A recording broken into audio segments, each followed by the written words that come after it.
Good to be together this morning.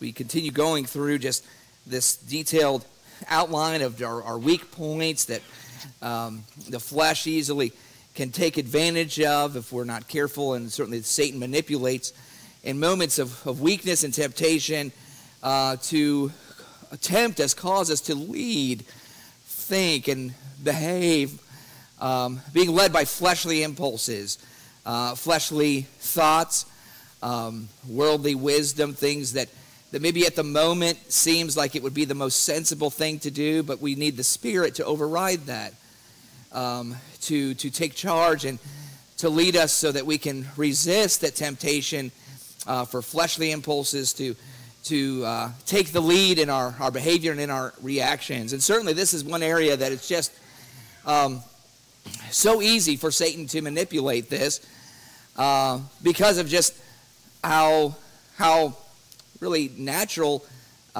this emotion is. It's one that we see Jesus having. It's one that we recognize. It's almost to be inhuman is to not to be angry. It's something that I know I've wrestled and struggled with. I know there were times in my life I used to think, well, maybe it'd be better if I never got angry about anything, but that's just suppressing a natural emotion that really it's part of being human. Just like any other emotion that we have been given by God. We're going to see that this is an emotion that God clearly has, and that one of the attributes of God is seen. With us, it's very difficult because we have natural impulses that certainly we feel justified and many times are justified. Things like righteous indignation. There are certain times when evil manipulates and hurts and wounds those who are innocent, and that's something to be angry about.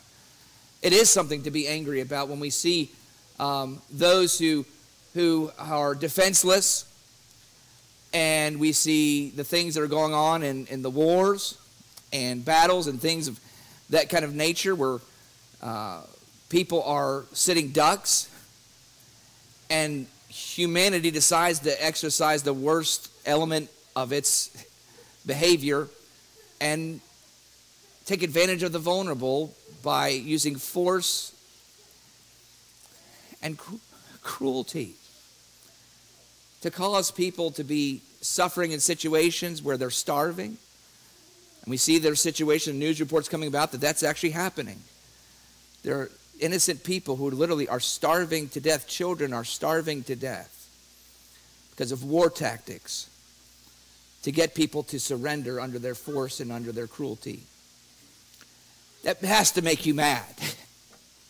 It has to make you angry. It does. It gets your blood boiling. And then the temptation is when we are engaged in any opportunity where we can express that, and then James comes in, and James teaching us to balance that moment of honest assessment, but then making sure we recognize that what comes out of our mouths can very easily turn into something that we would not wish to express. But in the moment, we don't think about it. We're thinking of the emotion, and the emotion takes hold, and before we know it, we almost do just as much or maybe more damage by our words as the actual acts that we are trying to show our indignation about. And James warns us and helps us with this. In James chapter 3, he tells us to be careful about opening our mouths really in any occasion, but it seems that based on the context, he immediately is really dealing with moments of anger, where before we get to chapter 3, there in chapter 1, James warns us about the proper place to put anger, that before we begin expressing that anger, it would be wise to take a moment to listen to how God would teach us and encourage us and lead us to interpret and understand that anger. And not to suppress it, but to let his teaching and his wisdom direct it in his ways. But notice there in James chapter 1, beginning of verse 19, it says, "This you know, my beloved brethren, but everyone must be quick to hear, slow to speak, and slow to anger." That's the challenge. The challenge is that in that moment, the Lord wants you and I to take a moment and listen. Listen to what? Well, listen to how God himself will express his righteous indignation, how he expresses his reaction to things that no doubt he is very angry about, as we'll see through the scriptures. Our challenge is for us to be trained to have a self-centered kind of self-control, a meekness about us that lets God be in control of even our mouths and even the things that we express in that moment of anger.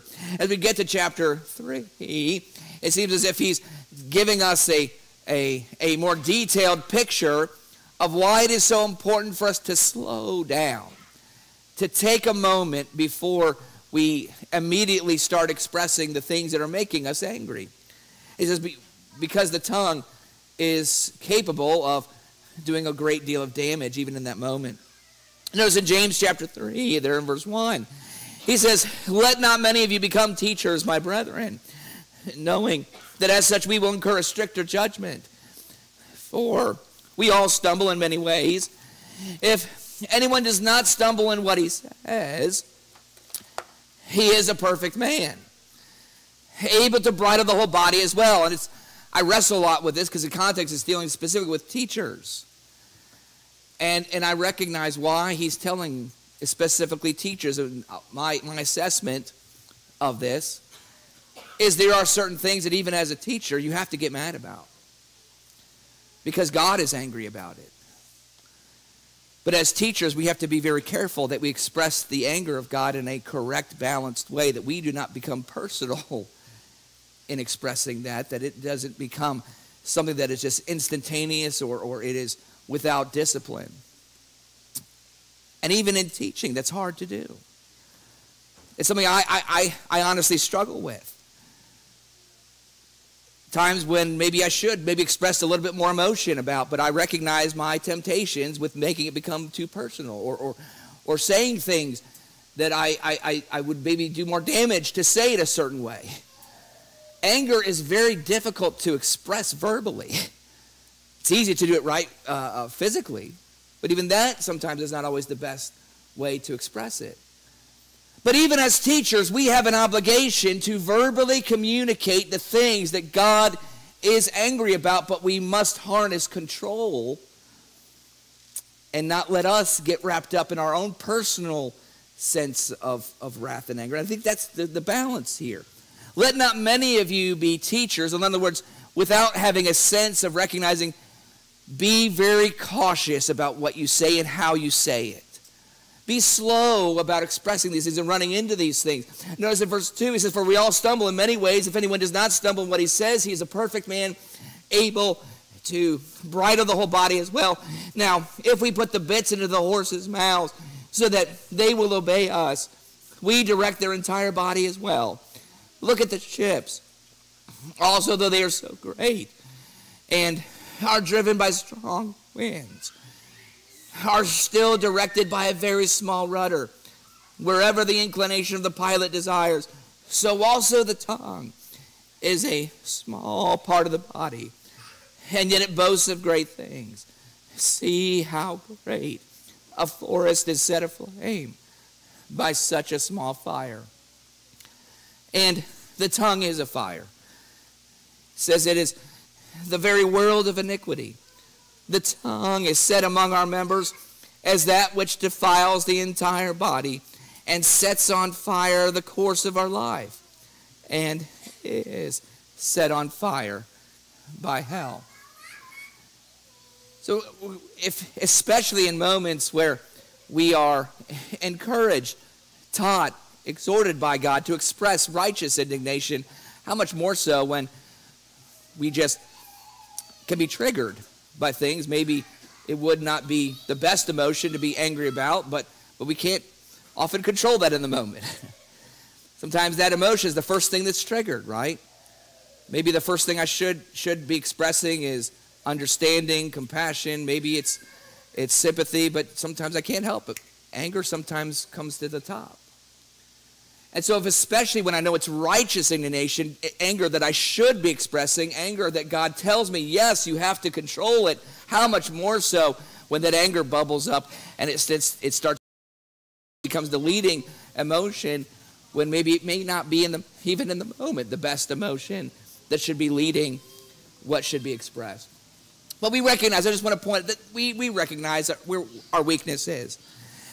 And so all the more reason that let God instruct us, correct us, teach us, and help us to crucify the flesh with its immediate impulse. But that's where it says outbursts of anger is really, we're talking about uncontrolled anger where it's not thought out, it's instinctive, and we recognize how easy it is in all the various forms that it takes shape. One of the first things that can truly help us is just to take a moment to step back and recognize that, as we said before, yes, God does express anger. And God specifically sets his anger against sin. He wants us to understand that he has an angry disposition against sin, and rightly so, because it is a violation of God's holiness. Sin is to oppress and to violate and rebel against the goodness of God. It is to go against the things that God has ordered, and when we sin, we are resisting him. And he does take these things personally. Notice in Isaiah 13, verse 13, it says, "Therefore I will make the heavens tremble, and the earth will be shaken from its place at the fury of the Lord of hosts in the day of his burning anger." And remember, this was expressed by a prophet. It was a prophet. He had to communicate to people and say, God is angry with you. That is something that teachers must express, that God is angry with sin. But we also need to recognize that there needs to be an accuracy in how God expresses it. Because remember, we recognize that God is always angry at the act. God is violated and God is offended by the actions, and yet he loves dearly with great mercy and compassion those who commit it. But he's very good, and he's very, very calculated at how he expresses to even those that he loves that he's angry with the sinful things that we can commit. And he often wants us to recognize that this is his response. Notice in Romans chapter 1 and verse 18, it says, "For the wrath of God is revealed from heaven against all ungodliness and unrighteousness of men who suppress the truth in unrighteousness." And that's one of the things that Paul was seeking to do as he opened the book of Romans, to accurately express God is not pleased with rebellion. God is angry. God has given you over to commit all kinds of lawlessness and your rebelliousness against his goodness and against his order. And to recognize that he expresses wrath. There's a wrathful indignation against this. But one of the key things that's unique about God is how quickly he is also willing to just as much let it go. With God, it is not an instinctive emotion. It is a tool. It is a part of his character that he utilizes to turn us away from the things that exhibit this anger. So that he is just as quick and he is just as easy to relinquish and to turn away from that anger. And he does not hang on to it and he does not keep expressing it. And when it achieves its purpose, God has no more use for it, at least in that instance. And isn't it interesting how there in Psalm 103 in verse 8, it says, "The Lord is compassionate and gracious." Notice, slow to anger and abounding in loving kindness. He will not always strive with us, nor will he keep us his anger forever. And recognize sometimes there's a tendency, right, especially maybe we all have done it, right? We look at the Old Testament descriptions of God, and we sometimes can say, that's like the angry God of the Old Testament. It's like, well, that's not really accurate to describe him that way. Yes, there is moments of anger. Yes, it is expressed in various occasions in the Old Testament, but I believe it would be inaccurate to just label him as an angry God. In fact, what we need to realize is that there were justifiable reasons for that anger to be expressed, But notice it says he is slow to anger. He is not just looking for any moment to blow his top. God is not just always in an angry disposition. Oh, here's the people that I created, and what are they going to do next? Oh, they've let me down so many times. Well, here they are actually trying to please me. Well, this ought to be great. And sometimes we can almost describe God that way. I think some people almost have a picture of God that he's just angry all the time, and he's just waiting to just unleash it in a fury because he just expects people to just go ahead and disappoint him anyways. No, actually, in the Old Testament, even in the Old Testament, we see that God says he is a gracious, compassionate God who is slow to anger. He's not wanting to express anger. In fact, he's wanting to do everything possible to keep from being angry. But we leave him no choice because that angry disposition of opposing sin, it's in his DNA, so to speak, his spiritual DNA. It's there. It's not something that he just feels something bubbling up. It's something that is automatic. It's a reaction that is encoded in his character that he just as easily will leave it alone and not express it whatsoever when we do the things that are pleasing to him. In fact, if you would turn over to the book of Jonah. Go over to the book of Jonah. And remember, as Jonah the prophet was sent to prophesy and to display that there was great wrath that God was capable of unleashing upon the city of Nineveh. And what is interesting is that when the people of Nineveh decided that they were going to turn away from their sin and they were going to express that they were penitent and they were repenting, they were hoping that God would relinquish his wrath. And he did. And there is a reason that he did. And it's expressed to us in Jonah chapter 4. In Jonah chapter 4, verse 1, it says, "But it greatly displeased Jonah, and he became angry." He became angry because God wasn't as angry as he was. Jonah is furious. Jonah is angry because God has ceased his anger. It says in verse 2, he prayed to the Lord and said, "Please, Lord, was not this what I said while I was still in my own country? Therefore, in order to forestall this, I fled to Tarshish, for I knew that you are a gracious and compassionate God, slow to anger and abundant in loving kindness, and one who relents concerning calamity." Jonah recognized this is true of God. His conflict is just not with people. Just not with people like that. No, I think you have every right to be this angry God, that even though I know how slow you are to it. Even Jonah's the president. I know you're not just an angry God who is constantly just blowing off his top at every little thing. When he expresses his anger, he's justified in it, because it's sin that he is opposed to. And he will just as much slow down and turn that anger off as he did with Nineveh when they expressed they were willing to listen and turn away from that expression of wrath. And God was very merciful, loving, kind. Look how merciful God is with his people. One of the most great displays of verbal compassion in the Old Testament, I believe, is in the book of Jonah. And he says why he would not express his wrath to the people at this time. There's in verse 9. In Jonah chapter 4, verse 9, it says, "Then God said to Jonah, 'Do you have good reason to be angry about the plant?' And he said, 'I have good reason to be angry, even to death.' Then the Lord said, 'You had compassion on the plant, for which you did not work, and which you did not cause to grow, which came up overnight and perished overnight. Should I not have compassion on Nineveh, the great city in which there are more than 120,000 persons," notice, "who do not know the difference between their right and left hand, as well as many animals?'" What a kindness God expresses here. You think they deserve it? Have you considered Job? Maybe no one ever taught them any better.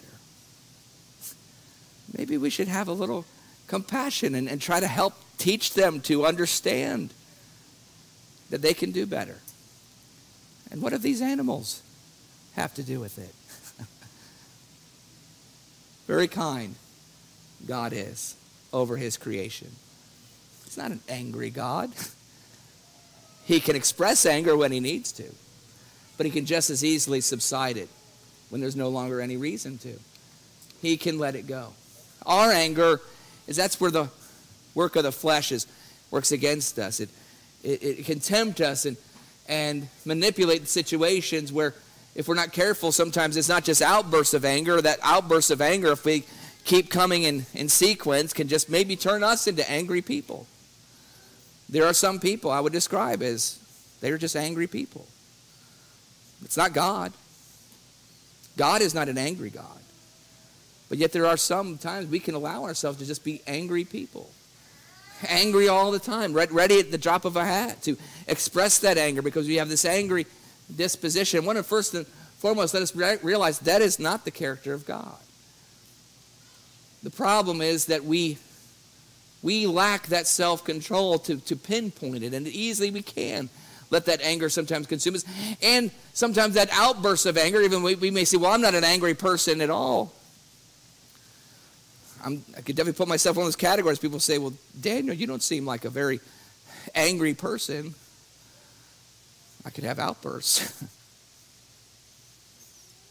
And on that occasion, on those situations, we need to not allow, even in a moment when all of a sudden we think, well, I try to have such a peaceful disposition. Now I'm totally just because of how angry I could be at certain times, and now I'm just going to really let people have it. And we have to be careful.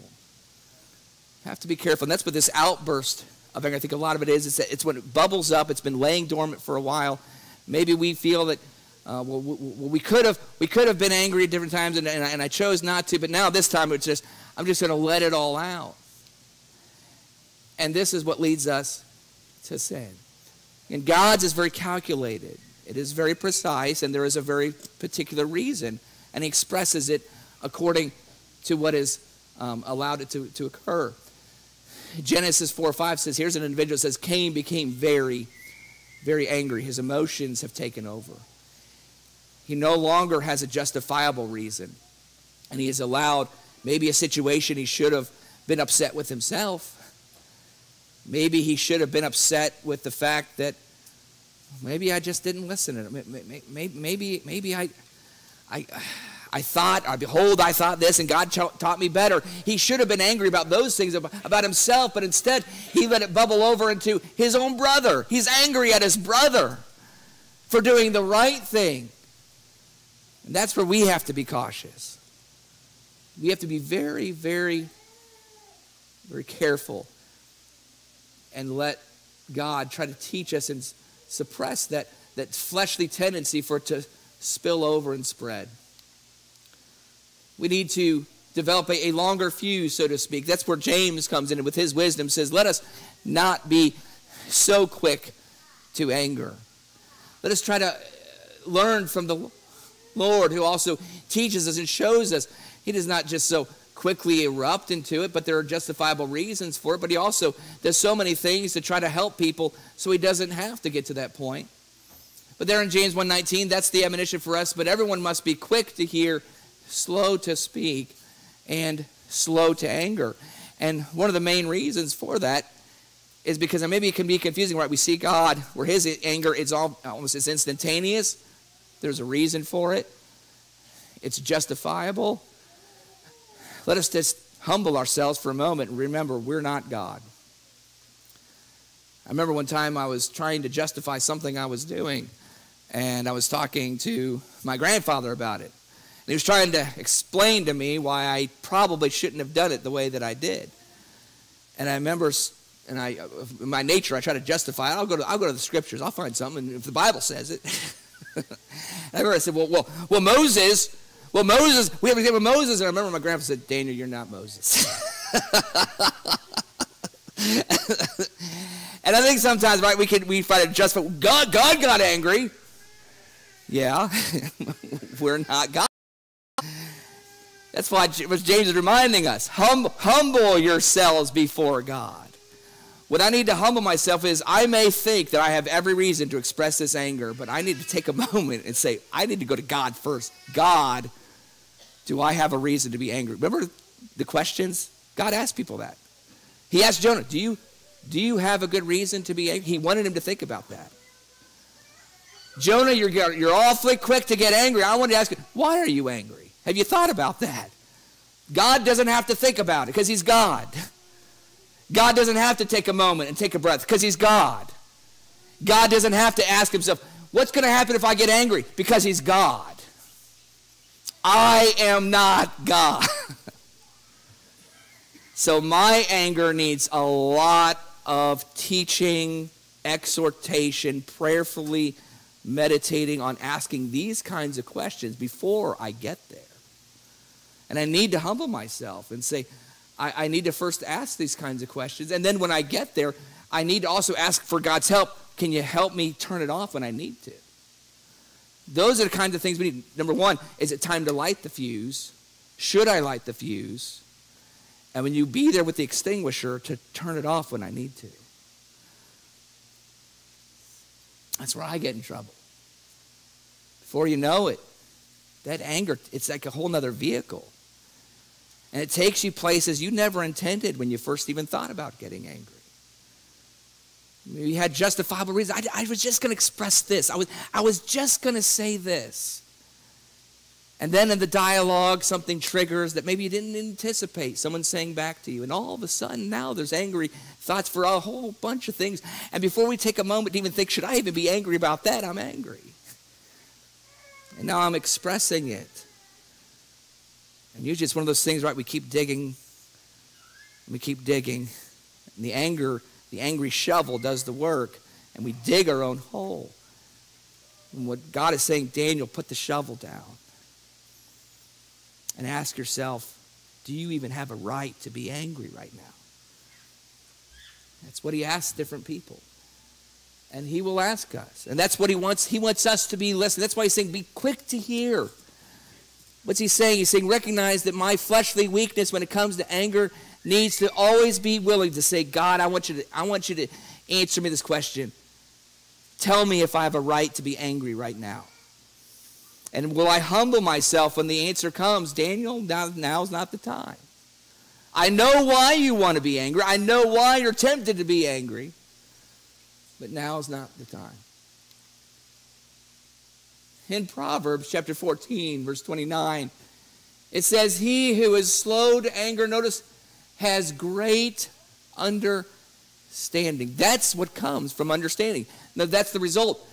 How do I get understanding? Well, James says my understanding comes by willing to just take a moment. Before I get angry, before I immediately go to angry stage, I need to ask God, do I have a right? Is this your anger? And if it is, help me to express it the way you would have me to. And guess what? When I do that, my anger will be accompanied with great understanding.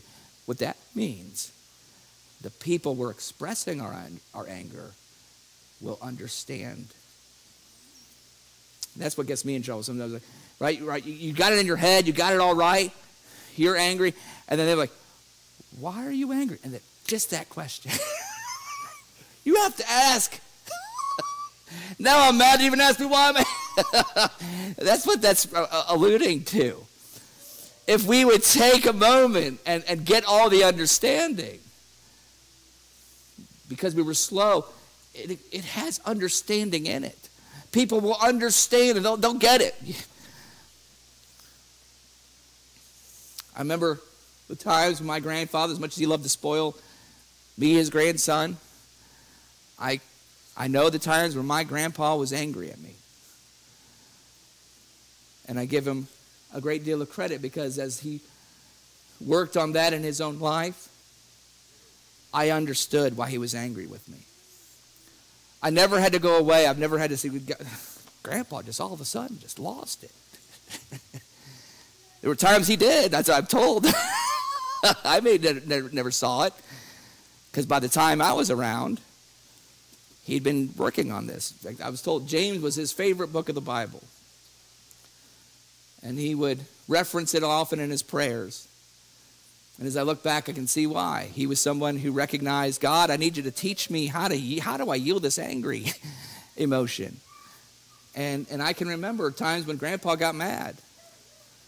And I still go back. I know why he was mad. And he had a right to express it to me. And I needed to change. And I needed to stop what I was doing. And I also remember how quickly, okay, Daniel, let's get some ice cream. And it didn't stay angry at me. And prayerfully, we can work on it to the point that that's what we're aiming for. But notice it says, but he who is quick-tempered exalts folly. Not just folly in how they express it, but there will be confusion, right? People would go, wait, I don't even understand why they had to get so angry. And then we have hurt and wounds instead of needed correction.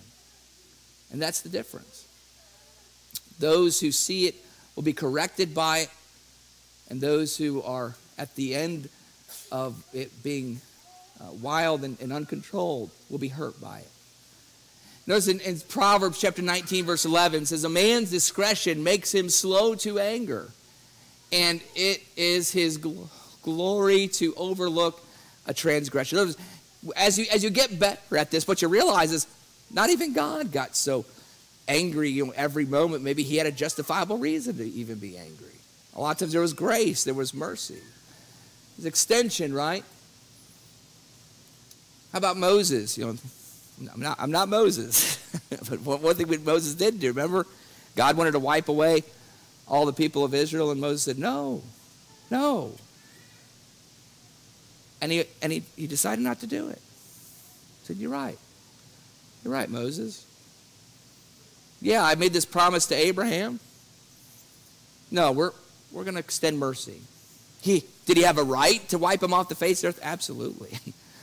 Absolutely. But he chose not to. And Moses was that example, right, of pleading to the merciful side of God, even when he should have expressed anger. He could have, but instead was willing to overlook and willing to give another chance.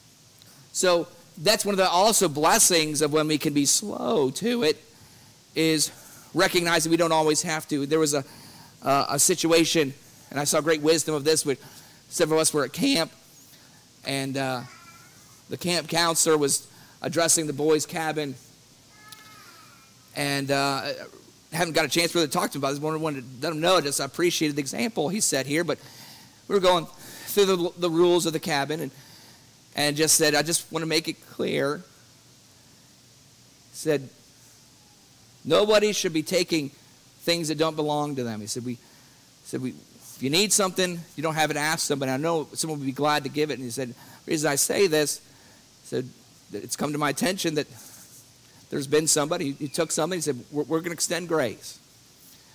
He said, God gave us moments of grace. He said, we're going to give a moment of grace because we just want to address it first of all and say, we don't want it to happen again. You can see wisdom in that, right? Times that maybe we should. Maybe this is time to get angry about. Maybe it's a time to offer further instruction, further correction, offer an opportunity to correct it so that we can move on from it. And wisdom will give us that ability to know when and to do that. But that's the blessing of not being willing to get angry at every moment, every situation, is we'll also know how to express mercy and express grace, and to even willing to overlook certain things when it's time to maybe offer a moment for them to correct it and move on from it.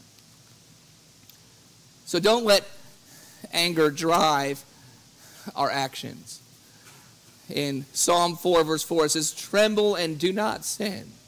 Meditate in your heart upon your bed and be still. There's the wisdom of taking a moment, just being still.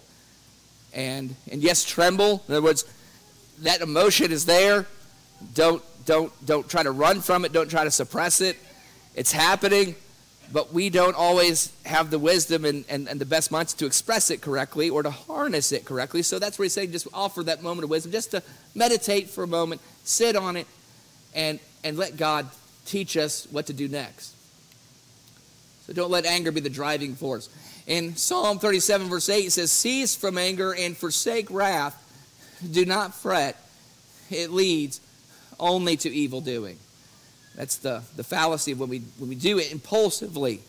Believe that my anger is justifiable, therefore I'm going to let the angry disposition lead me in this reaction.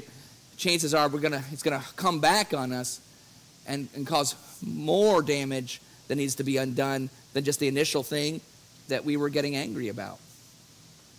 And so therefore, the wisdom and the teaching, try to get over our anger quickly as well. Don't get into it quickly, but try to put the fuse out. In Ephesians 4:26-27, it says, be angry and yet do not sin. Do not let the sun go down on your anger. And that's the temptation, right? When we do have a justifiable reason to be angry, and once we let that emotion out of the bag, don't let it just run around and keep barking. Put it back. Put it back. When it's time to move on and time to be merciful and forgiving, it's served its purpose. It's served its course.